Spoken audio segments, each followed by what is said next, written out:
Salut tout le monde, très heureux de vous retrouver pour cette nouvelle pastille de l'astroblog consacrée à la nouvelle lune. C'est la nouvelle lune qui a eu lieu hier. Donc je fais cette vidéo toujours dans ce cadre bucolique. Ça fait du bien aussi d'être un peu en extérieur. Alors qu'est-ce qu'on peut dire sur cette nouvelle lune de feu, parce que c'est une nouvelle lune en Lion. Le Lion, c'est le signe de feu, de la pleine lumière estivale. C'est le signe solaire, c'est le signe qui cherche justement à manifester la lumière solaire, le soleil qui gouverne le signe du Lion.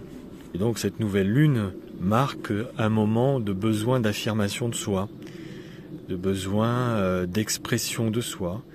Et dans le cours de cette expression, forcément, le besoin de reconnaissance, le besoin de la reconnaissance de soi, la reconnaissance de la construction de son moi, en fait. Dans le cours du développement de l'enfance, bien sûr, ça continue de s'exprimer tout au long de notre vie, tout au long de notre développement. Eh bien, c'est le moment où on a besoin de recevoir quelque part la validation d'un entourage donné par rapport à la manière dont on va s'exprimer. Donc il y a dans l'expression la plus forte et la plus intense une forme de théâtralisation de soi, de théâtralisation de sa personnalité. Et donc c'est important parce que c'est ici que se construit la manière dont notre ego va s'articuler dans le monde. Et donc d'être validé, reconnu par les autres, ou pas. La reconnaissance de soi, je dirais que elle est de fait. Maintenant, reste à savoir comment s'opère cette reconnaissance de soi. Est-ce qu'elle est juste, est-ce qu'elle n'est pas juste? Et d'ailleurs, c'est pour ça que dans la suite intervient le signe de la Vierge, qui est un signe de, entre guillemets, correction. Voilà, donc on est corrigé dans la suite par rapport à la façon dont cet ego s'exprime. Quand il y a des blessures, justement des difficultés, des problématiques par rapport à la façon dont on estime être reconnu ou pas, dans la manière dont on va se manifester au monde, eh bien forcément se met en place des effets de surcompensation. Alors selon la nature des personnes, il y en a qui vont surjouer la carte de ce moi, de cet ego. Donc il peut y avoir une inflation de l'ego avec le lion, donc de l'orgueil un peu, voilà, un côté un peu orgueilleux. Le moi-je, c'est l'écueil ça du lion qui est blessé en fait, de l'énergie lion qui justement n'est pas reconnue à sa juste valeur, à sa juste place. Ça ne veut pas dire qu'elle n'est pas reconnue, mais elle n'est pas reconnue comme il serait juste qu'elle le soit, par rapport à la mission d'incarnation, la mission de développement de la personne qui est inscrite dans son thème. Ou alors c'est l'inverse, c'est-à-dire qu'au contraire, on a affaire à des lions qui sont plutôt introvertis, qui n'osent pas justement exprimer toute la quintessence de leur lumière. Le lion, et avec cette nouvelle lune, on va dire je t'aime, mais à travers ce je t'aime, on attend en retour que les autres nous disent moi aussi. Vous voyez, et dans cette reconnaissance, à travers cette formulation du moi aussi, alors le lion se sent tout à coup valorisé. C'est la différence avec le Verseau qui est en face. Le Verseau, il va dire je nous aime, avec un certain détachement. C'est-à-dire qu'il ne va pas attendre en retour la validation d'un autre. Et en fait, cette validation, évidemment, on comprend bien que dans la construction du développement de l'enfance, ou du développement de la personnalité, quelque part, ça rassure aussi.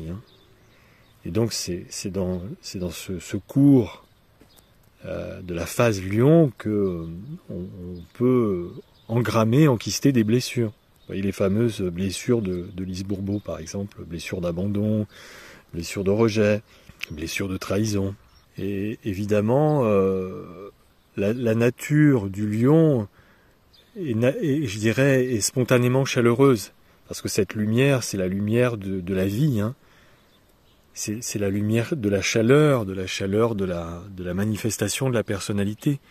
Et donc spontanément, on a besoin que cette chaleur, que cette lumière, quelque part reçoive un retour. Et évidemment, l'astre dans les luminaires astrologiques qui renvoie cette lumière, c'est la Lune, par exemple, hein, au moment de la pleine Lune. Hein, au moment de la pleine Lune, eh bien, alors, la lumière solaire est pleinement renvoyée. Donc là, on est dans une nouvelle Lune, c'est un démarrage. Alors quand on regarde la carte de ce ciel, je dirais qu'évidemment, forcément, la vedette de cette carte, on constate évidemment, c'est la prochaine conjonction Mars-Uranus qui aura lieu mardi prochain, mardi 2 août. Mars-Uranus-Taureau, conjoint nœud nord. Et ça, c'est quand même un fait assez marquant parce que c'est très rare qu'on ait une conjonction exacte sur un nœud lunaire. Et il ne faut pas oublier, bien sûr, puisque c'est le nœud nord Taureau, il ne faut pas oublier, bien sûr, le nœud sud qui est dans le Scorpion. Hein, on a tendance à l'occulter, celui-ci. Donc cette carte-là, avec cette nouvelle lune, nous parle justement de comment on s'attache aux choses, aux personnes, aux matières, à ce qu'on possède ou ce qu'on voudrait posséder. Donc il y a une réflexion par rapport à cela. Pour moi, là, cette nouvelle lune, bon, elle va forcément déclencher ce qui pourrait se produire avec Mars-Uranus, en tout cas le démarrage, puisque c'est une conjonction, hein, un nouveau cycle. Et pour moi, ça parle d'une nécessité justement de lâcher prise avec ça. C'est-à-dire qu'on est dans une fin d'attachement, de possession ou de possessivité, de dépendance aussi. Hein, c'est ça, hein, le taureau, c'est la dépendance à des choses. Donc on est dans la fin de dépendance à certaines choses, peut-être à des personnes aussi, hein, c'est possible. Donc des liens, parce que ces attachements ont été construits sur peut-être des failles justement, hein, des blessures. Et donc si on construit ces valeurs d'attachement sur des blessures, forcément on est dans une compensation. Et même si cette compensation est parfois inconsciente, hein, d'ailleurs. Mais justement, ce qui se passe en ce moment avec Pluton, puisque cette nouvelle lune fait une opposition large, certes, mais bon, elle quitte l'opposition, mais en tout cas Pluton est toujours très opérant, hein, dans le Capricorne, donc il y a une vraie transformation par rapport à cela. En fait, la suite, hein, du développement astrologique actuel n'est pas décorrélée du reste, comme je l'ai déjà dit, hein, c'est une suite logique d'un processus qui s'est mis en route il y a longtemps et qui, petit à petit, cas un cas, prend de plus en plus d'ampleur. Donc changement, bien sûr, de société, changement d'état d'être, hein, personnel, profond. Alors bien sûr que ça, ce sont des injonctions énergétiques, tout le monde ne reçoit pas ces injonctions de la même manière, et tout le monde ne le vit pas au même rythme. Les prises de conscience, pour moi, elles sont inévitables pour tout le monde, mais elles ne vont pas se faire, évidemment, en même temps, et avec les mêmes éléments factuels de compréhension. Mais en attendant, il est sûr qu'on est entré dans un processus qui de toute façon est inéluctable et donc qui marque, je vous dis, la fin de certains modes d'attachement, que ce soit à des personnes ou à de la matière, hein, la propriété. Vous voyez, le taureau, c'est ça, c'est j'ai.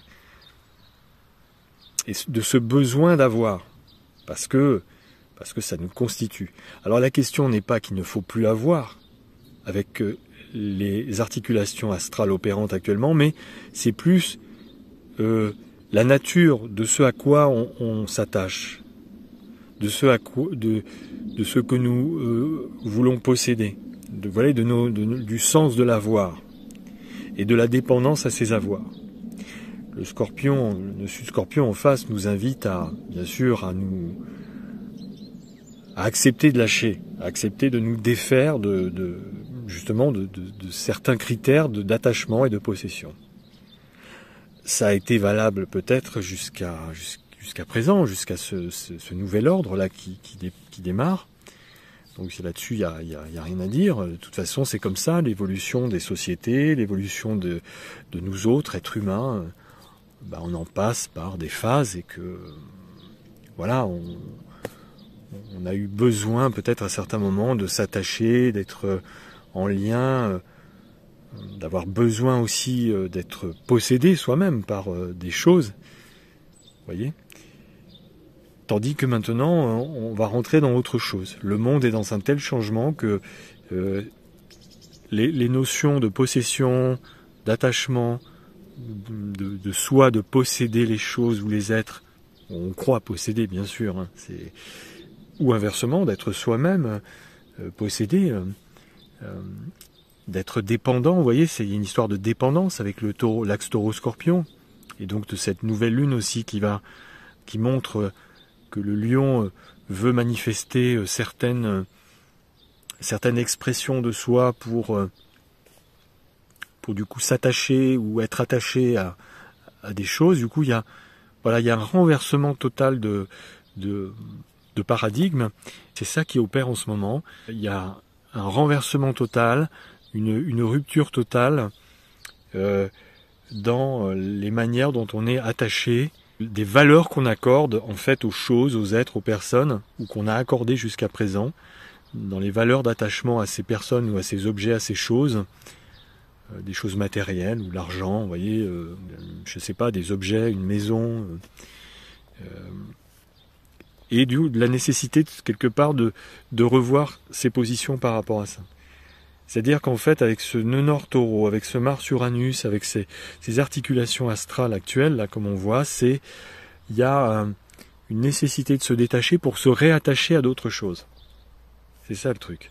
Parce qu'on est quand même encore dans le taureau. Donc ça veut bien dire qu'on touche ici à des valeurs d'attachement, à des valeurs de possession, de possessivité, de dépendance aussi à ces valeurs-là.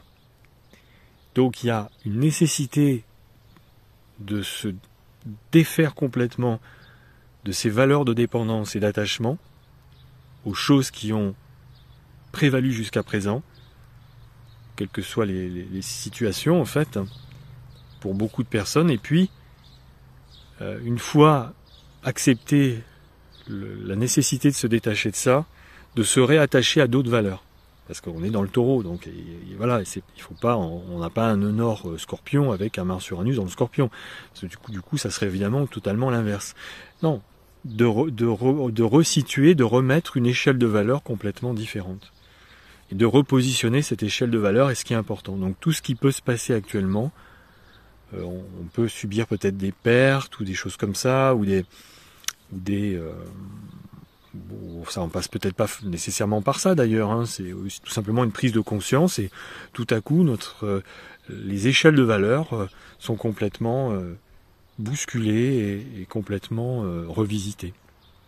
Hein, il y a vraiment une transformation profonde, hein. Ça en passe par Pluton, ça en passe par le Scorpion, bien sûr, le nœud sud Scorpion qui vraiment agit en profondeur, en transformation, en métamorphose, en mue. Hein, Mais encore une fois, c'est ce que je dis, on ne part pas de rien. Hein.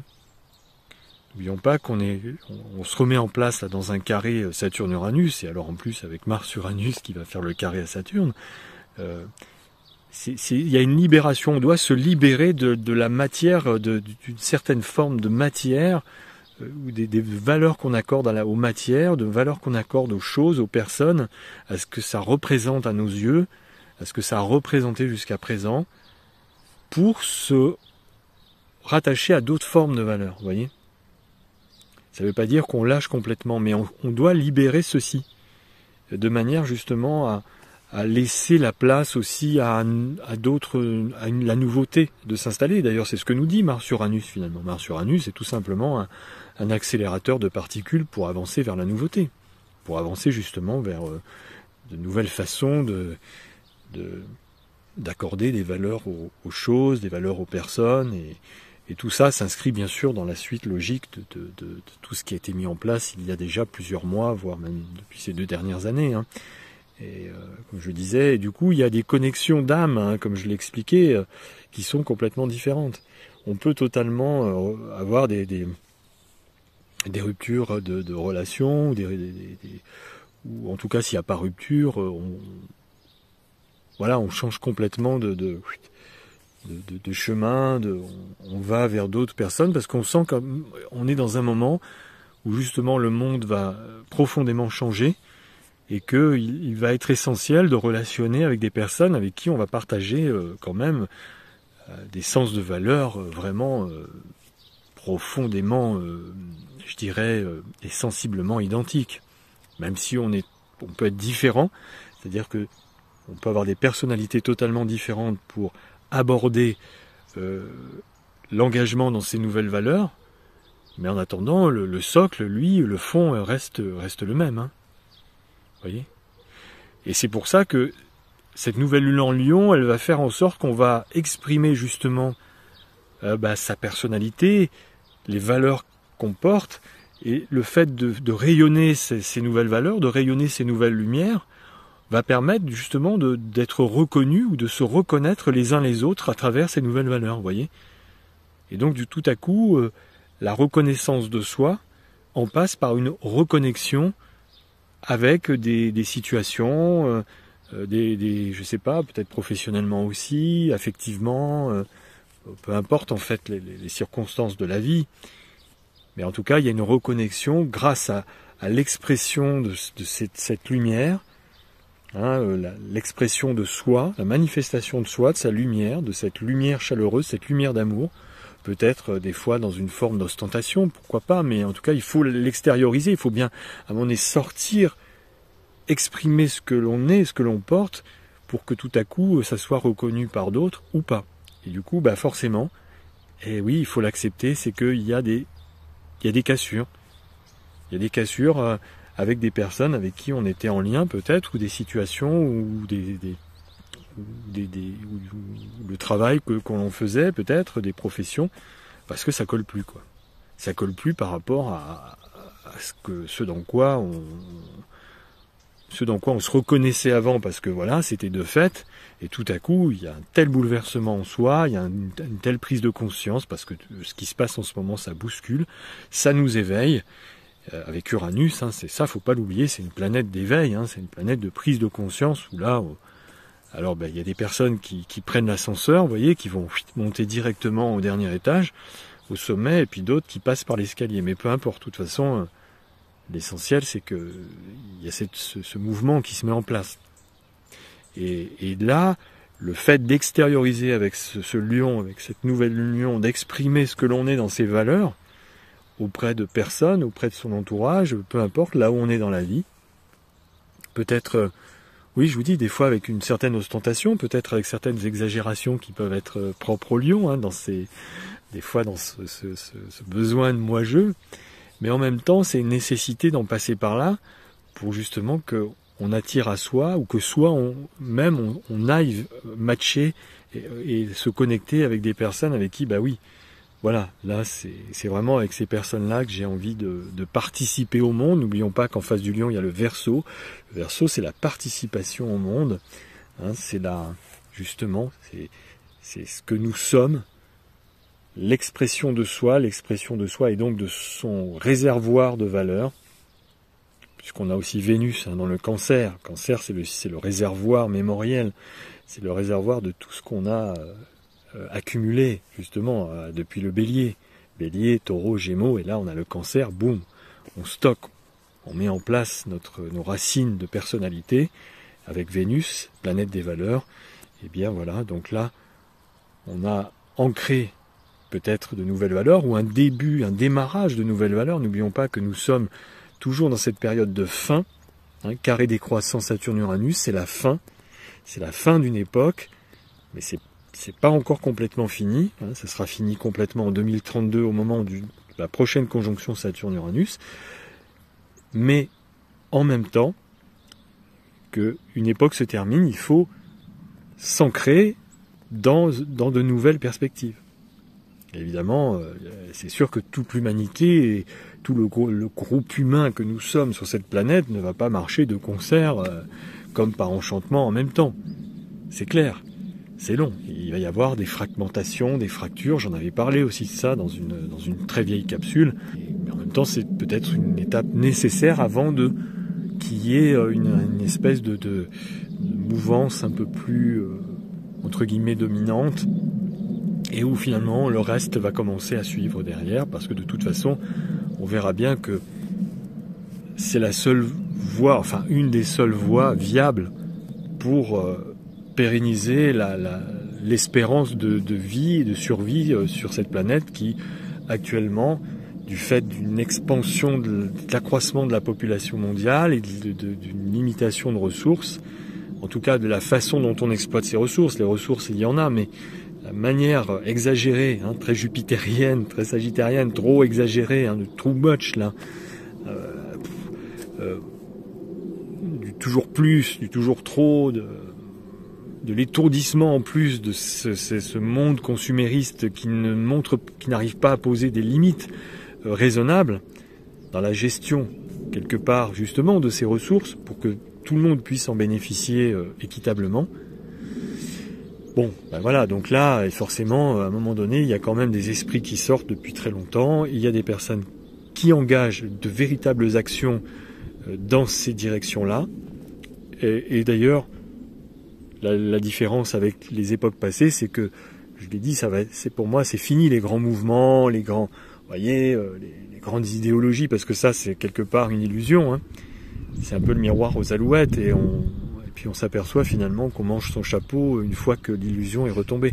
Donc au contraire, là, on entre dans une ère où les grands discours, les belles idées, tout ça, non, là, on va être dans du concret, vraiment. Du pragmatique, du quotidien, c'est-à-dire dans nos gestes quotidiens, dans chaque jour, dans ce que nous sommes, de ce que nous faisons, dans notre façon d'être au quotidien, notre façon de travailler, la manière de penser nos activités quotidiennes, de penser nos loisirs, de penser notre travail. Tout ça va être relié à la nécessité de devoir revoir nos copies dans la gestion de nos écosystèmes. Parce que c'est grâce à ces écosystèmes que nous pouvons survivre. Donc si demain nos écosystèmes sont en danger, forcément la survie va être de fait en danger. Mais bon, je vous montre un petit peu la nature autour. Il y en a encore beaucoup. Vous voyez, là ici en face de moi j'ai un petit potager. Et c'est très agréable d'avoir les légumes du jardin. Donc effectivement, on va peut-être être amené à revoir la manière de vivre, à devoir recultiver notre jardin au sens figuré comme au sens propre. Il faut cultiver son jardin. Ben oui, cette citation philosophique va prendre toute sa dimension et là va se poser du comment je cultive mon jardin, avec quels éléments substantiels je cultive ce jardin de manière à ce que ce jardin ne devienne pas au bout du compte toxique pour moi. Voilà. Et au contraire, ça soit une source vitale. Voilà, je vous souhaite une belle fin de journée, je vous dis à très bientôt et profitez quand même de vos vacances autant que possible et de vous octroyer des moments de détente. À bientôt, bye bye.